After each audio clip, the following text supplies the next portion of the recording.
नमस्कार दोस्तों, जय हिंद, वंदे मातरम। मैं आपके साथ जयसवाल सर। आप सभी का स्वागत अभिनंदन है टी फैमिली, टीचर्स फैमिली, शिक्षकों के परिवार Jaiswal coaching centre YouTube channel पर। दोस्तों, मैं आपके साथ जयसवाल सर। आज की बात करेंगे पर्यावरण EVS क्लास नंबर 2 की बात करेंगे। NCERT के पैटर्न पर रहेगा, आपके सिलेबस के अकॉर्डिंग रहेगा। कल की क्लास हमने फर्स्ट में 20 क्वेश्चन कंप्लीट कर लिए, उससे हम अगली क्लास को कंटिन्यू कर रहे हैं और आज की क्लास में भी हम 20 महत्वपूर्ण प्रश्नों की बात करेंगे।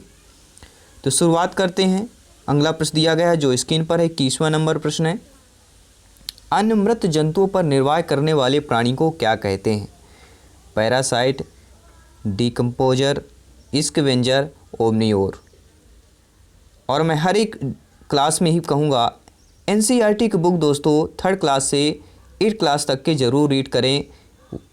प्राइमरी लेवल की बात करेंगे, 1 से लेकर 5 तक की क्लास के लिए बात कर रहे हैं। प्राथमिक शिक्षक भर्ती परीक्षा की बात कर रहे हैं, प्राइमरी टीचर एबिलिटी टेस्ट की बात कर रहे हैं। तो अन्य मृत जंतुओं पर निर्वाह करने वाले प्राणी को क्या कहा जाता है? स्कैवेंजर कहा जाता है। सी ऑप्शन सही हो जाता है।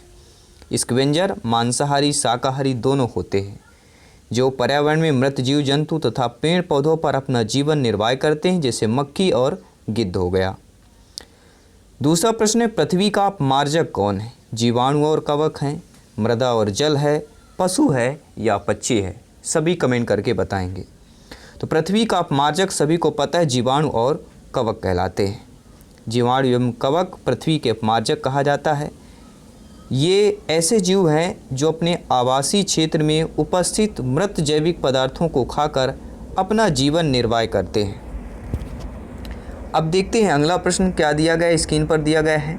प्रश्न आइए पढ़ते हैं। निम्नलिखित में से जैविक घटक है, अब जैविक घटक की पहचान करना है। पादप, मृदा, वायु, जल। 4 बेहतरीन लाजवाब ऑप्शन दिए गए हैं। देखिए, बहुत ही आसान सा प्रश्न है, आसान सा लगता है। कई सारे प्रश्न आसान रहेंगे, कठिन भी रहेंगे, कुछ ना समझने वाले रहेंगे, कुछ समझने वाले रहेंगे। तो इनमें से जैविक घटक की बात कर रहे हैं, तो सभी को पता है जैविक घटक कौन होता है? हमारा पादप। पादप एक क्या है? एक जैविक घटक है। और मृदा, वायु, जल ये क्या हो जाएंगे? ये अजैविक घटक के अंतर्गत आते हैं। इनमें जीवन की उत्पादन की क्षमता होती है, वह पादप, और उसी को हम जैविक घटक कहते हैं। महत्वपूर्ण परीक्षा की दृष्टि से देख लेते हैं बाई जयसवाल सर। ये इम्पोर्टेंट होता है, ये बहुत सारे कम क्लासेज में आपको मिलेगा। जो भी इम्पोर्टेंट होता है उस चैप्टर पर हम ये नोट कर लेते हैं।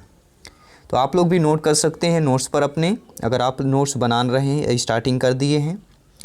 सभी उपभोक्ताओं में कौन सा गुण पाया जाता है? परपोषी गुण पाया जाता है। द्वितीयक उपभोक्ता किसे कहते हैं? परपोषी उपभोक्ताओं जंतुओं को द्वितीयक उपभोक्ता कहते हैं। वे जंतु जो दूसरे जंतुओं का शिकार करके अपना भोजन प्राप्त करते हैं क्या कहलाते हैं? प्रीडेटर्स कहलाते हैं। प्रीडेटर्स कहलाते हैं। कुछ जंतु शाकाहारी एवं मांसाहारी दोनों होते हैं, वह सर्वभक्षी कहलाते हैं। प्रकृति का मेहतर स्कैवेंजर किसे कहा जाता है? स्कैवेंजर को ही प्रकृति का मेहतर कहते हैं। यह अपघटक होता है, जीवाणु और कवक। प्रकृति का मेहतर कौन है? जीवाणु और कवक यानी अपघटक कहलाता है। जीवी एवं अजीवी घटकों के संबंध स्थापित करते हैं, कौन करते हैं? अपघटक करते हैं। खाद्य श्रृंखला में ऊर्जा का प्रवाह किस दिशा में होता है? एक ही दिशा में होता है। अगला प्रश्न है साथियों, आई होप सभी प्यारे में समझ रहे होंगे। आप लोग भावी अध्यापक अध्यापिकाएं हैं, शिक्षक बंधु हैं, और जयसवाल सर आप सभी का स्वागत अभिनंदन करते हैं। सभी शिक्षक बंधुओं को नमन करते हैं, क्योंकि शिक्षा ही प्रकाश है। अगला प्रश्न है, एक संपूर्ण समुदाय के सभी जीवों में संबंध स्थापित करता है आपका खाद्य जाल करता है। ऊर्जा का प्रवाह एक ही दिशा में होते हुए भी कई पथों से किसमें गुजरता है? खाद्य जाल में गुजरता है। ये कुछ थी महत्वपूर्ण टॉपिक परीक्षा की दृष्टि से। अब बात करते हैं प्रश्नों की। हमारे पर्यावरण में किस गैस का सबसे अधिक सांद्रण है? तो सभी को पता है नाइट्रोजन, जो कि लगभग आपके 78% है, तो डी ऑप्शन होगा। और सभी को पता होगा, सभी गैसों का प्रतिशत मालूम होना चाहिए, क्योंकि एग्जाम से एक प्रश्न जरूर आता है।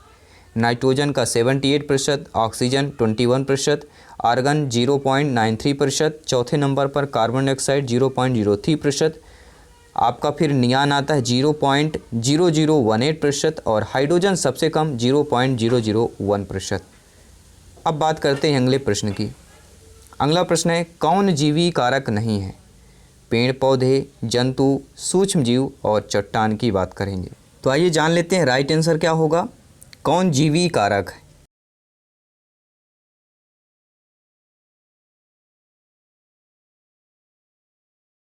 पेड़ पौधे, जंतु, सूक्ष्म जीव, ये तीनों जीवी कारक हैं। लेकिन प्रश्न क्या पूछा गया है? जीवी कारक नहीं है, अर्थात सभी को पता होगा चट्टान हो गया, ये जीवी कारक नहीं है। दोस्तों जैविक क्रियाएं वो होती हैं जैसे श्वसन करना, निषेचन, उत्सर्जन, ये आदि, ये जैविक क्रियाएं कहलाती हैं। और पेड़ पौधे, जंतु, सूक्ष्म जीव ये आदि जीवी कारक हैं, जबकि चट्टान सभी को पता है यह अजैव कारक है। ये बहुत बार पूछा गया साथियों टीटी एग्जाम शिक्षक भर्ती में ईवीएस के चैप्टर पर। ये हमारे पर्यावरण को बचाने के लिए 3 प्रकार के आर कौन है? कम उपयोग, पुनः चक्रण, निर्माण, पुनः उपयोग, पुनः संरक्षण, पुनः निर्माण, कम उपयोग, पुनः चक्रण और पुनः उपयोग, सभी को पता होगा। क्या है तीसरा ऑप्शन? पढ़िएगा एक बार। कम उपयोग, पुनः चक्रण और पुनः उपयोग करना। पर्यावरण सुरक्षा की दृष्टि से वन एवं वन मंत्रालय 1992 के एक नीतिगत बयान में 3R की घोषणा की थी। प्रश्न आ गया 3R की घोषणा कब की गई थी? 1992 में की गई थी। किसके द्वारा? वन एवं वन मंत्रालय के द्वारा। ये 3R कौन है? रिड्यूस मतलब कम उपयोग, रिसाइकिल मतलब पुनः चक्रण, रीयूज मतलब पुनः उपयोग। अगला प्रश्न है साथियों, यदि एक मेढक एक टिड्डे को खाता है तो ऊर्जा का स्थानांतरण कैसे होगा? मेढक एक टिड्डे को खा लेता है। टिड्डा किसको खाता है? पेड़ पौधे को खाता है। तो प्राथमिक उत्पादक टिड्डा हो गया, टिड्डे को खाने वाला द्वितीयक क्या हो जाएगा? उपभोक्ता होगा। प्राथमिक उपभोक्ता टिड्डा हो गया और मेढक क्या होगा? द्वितीयक उपभोक्ता हो जाएगा। क्योंकि टिड्डे पेड़ पौधे हरे पत्तियों को उपभोग कर रहा तो प्राथमिक उपभोक्ता कहलाएगा और मेढक टिड्डों कह रहा द्वितीयक उपभोक्ता कहला जाएगा। तो यहाँ पर प्रश्न क्या बनेगा हमारा? प्राथमिक उपभोक्ता से द्वितीयक उपभोक्ता को ऊर्जा का स्थानांतरण हो रहा है। सी ऑप्शन सही हो जाएगा। और खाद्य जाल, खाद्य श्रृंखला से प्रश्न आता ही आता है। 1-2 प्रश्न कन्फर्म है आपके एनसीईआरटी पर। ईवीएस की बात करेंगे, इन्वायरमेंट की बात कर रहे हैं, पर्यावरण अध्ययन की बात कर रहे हैं। निम्न में से पृथ्वी पर कौन सा पारिस्थितिक तंत्र सबसे बड़ा है? सबसे बड़ा, देखिए समुद्र अगर ऑप्शन आता है, समुद्र सबसे बड़ा है और तालाब भी होता है। लेकिन अगर समुद्र ना देकर नदी तालाब दिया रहे तो तालाब हो जाएगा। बाकी समुद्र की बात करेंगे। अगर समुद्र ऑप्शन है, समुद्र हो जाएगा। पारिस्थितिक तंत्र मतलब इकोलॉजी सिस्टम, पृथ्वी पर उपस्थित सभी इकोलॉजी सिस्टम में सबसे बड़ा, सबसे अधिक भाग विस्तारित है आपका समुद्र पर। मानव पर्यावरण का संबंध एक संकल्पना है, किसकी है? ऋणात्मक, धनात्मक, संज्ञानात्मक, उपरोक्त सभी। देखिए मानव पर्यावरण का संबंध, हमारा पर्यावरण का जो संबंध होता है वह एक धनात्मक संकल्पना हो जाएगी। बी ऑप्शन सही हो जाएगा। मैन इन्वायरमेंट रिलेशनशिप, मानव पर्यावरण, मनुष्य की प्राकृतिक पर्यावरण के साथ दो तरफा भूमिका होती है। अर्थात साथियों मनुष्य एक तरफ तो भौतिक पर्यावरण के जैविक संकट का एक महत्वपूर्ण भाग होता है तथा दूसरी तरफ कंपोनेंट पर पर्यावरण का एक महत्वपूर्ण फैक्टर या कारक होता है। अगला प्रश्न है, किसी खाद्य श्रृंखला की प्रथम कड़ी सदैव हरे पादप होते हैं, क्यों होते हैं? कोई भी खाद्य श्रृंखला की कड़ी देखेंगे सदैव हरे पादप क्यों होते हैं? इसका रीजन क्या होता है? वे विस्तृत रूप से फैले होते हैं, वे मृदा से जुड़े हुए होते हैं, वे सूर्य के प्रकाश में वायुमंडलीय CO2 को स्थिरीकृत करते हैं या उनमें जड़ी होती हैं। देखिए जो सदैव हरे पौधे पादप होते हैं उसका एक ही रीजन है और वह रीजन है आपका CO2। वे क्या होते हैं? सूर्य के प्रकाश में वायुमंडलीय CO2 को स्थिरीकृत करते हैं। अगला प्रश्न आइए जान लेते हैं, समझ लेते हैं क्या दिया गया है। अगला प्रश्न यह है कि कौन सी आपदा पर्यावरणीय ह्रास के कारण उत्पन्न होती है? यह आपके एग्जाम पर पूछा गया प्रश्न है। ऐसी आपदा बताइए दोस्तों। शिक्षक बंधुओं, प्यारे मित्रों, भावी अध्यापक अध्यापिकाएँ या अध्यापिकाओं, ह्रास के कारण उत्पन्न बताना है। भूस्खलन है, बाढ़ एवं सूखा है, वनों की आग है या उपरोक्त सभी होगा। देखिए भूस्खलन तो नहीं हो सकता तो उपरोक्त सभी हम कह नहीं सकते। तो ऐसी आपदा जो पर्यावरणीय ह्रास के कारण हो वह बाढ़ है और सूखा, क्योंकि वनों का आग मानव के कारण भी लग सकती है, वनों में आग लगती है, कोई भी रीजन हो सकता है। लेकिन बाढ़ और सूखा जो है ये एक ऐसी आपदा जो पर्यावरणीय ह्रास के कारण होती है। सूखा, बाढ़, अत्यधिक वर्षा, ये सारी क्या हैं, पर्यावरणीय ह्रास के कारण या प्राकृतिक आपदाएं जो है उत्पन्न होती हैं। अगला प्रश्न है, इनमें से कौन मानव पर्यावरण का एक घटक नहीं है? हम सभी मानव हैं। अब आपको अपने आप पे सोचना है, हमारे जो पर्यावरण, मानव पर्यावरण का, पेड़ पौधे की बात न कर रहे हैं, ना ही पर्यावरण की बात कर रहे हैं बल्कि, ठीक है, मानव पर्यावरण का एक घटक नहीं है, सभी जानते हैं। तो मानव पर्यावरण का क्या घटक नहीं है? 4 ऑप्शन है। भूमि, समुदाय, धर्म और परिवार मानव पर्यावरण का। देखिए हमारे चारों तरफ धर्म भी है, परिवार भी है, समुदाय है, लेकिन भूमि की बात नहीं आती है मानव पर्यावरण पर। देखिए भूमि, जल, वायु, पेड़ पौधे, जीव जंतु मिलकर प्राकृतिक पर्यावरण बनाते हैं। भूमि मानव पर्यावरण के घटक नहीं है, जबकि घर, परिवार, धर्म, समुदाय, मेला, उत्सव, तीज, त्यौहार मानव या सामाजिक पर्यावरण के घटक कहलाते हैं। पर्यावरण के अंतर्गत कौन कौन आते हैं? तो देखिए पेड़ पौधे, जीव जंतु, रिश्ते नाते, संस्कृति, मकान, सड़कें, पूजा स्थल, तो उपरोक्त सभी पर्यावरण के अंतर्गत आ जाएंगे। अगला प्रश्न है, ऊर्जा का पिरामिड कैसे होता है? बहुत ही सरल सा प्रश्न है, सभी को पता है ऊर्जा का पिरामिड सीधा होता है, क्योंकि कई बार यह प्रश्न पूछा गया, रिपीटेड प्रश्न है। और इससे एक भी और है, ये प्रथम, द्वितीय और सर्वश्रेष्ठ श्रेणी के स्तर होते हैं खाद्य कड़ी की प्रत्येक स्तर पर, और उपभोक्ता केवल 10% संचित ऊर्जा को अपने शरीर में रूपांतरित करता है। अतः किसी भी पारिस्थितिक तंत्र के प्राथमिक उत्पादों में अत्यधिक ऊर्जा मिलेगी और प्रथम श्रेणी के उपभोक्ता में उससे कम और सर्वश्रेष्ठ श्रेणी के उपभोक्ता में सबसे कम ऊर्जा मिलती है। इस कारण से ऊर्जा का पिरामिड सर्वदा सीधा होता है। अगला प्रश्न है, प्राकृतिक एवं सामाजिक संस्कृति पर्यावरण के बीच अंतःक्रिया का उदाहरण है। अब अंतःक्रिया का कैसा उदाहरण है? वनों की कटाई है, शिकार है, निर्माण कार्य है या उपरोक्त भी है। देखिए साथियों, पर्यावरण एवं सामाजिक संस्कृति पर्यावरण के बीच जो अंतःक्रिया का उदाहरण है वह हमारा क्या हो जाएगा? उपरोक्त सभी ऑप्शन हो जाएगा। आपकी वनों की कटाई, शिकार, निर्माण कार्य, प्राकृतिक एवं सामाजिक संस्कृति पर्यावरण के बीच अंतःक्रिया का सभी एग्जाम्पल उदाहरण कहला जाएंगे।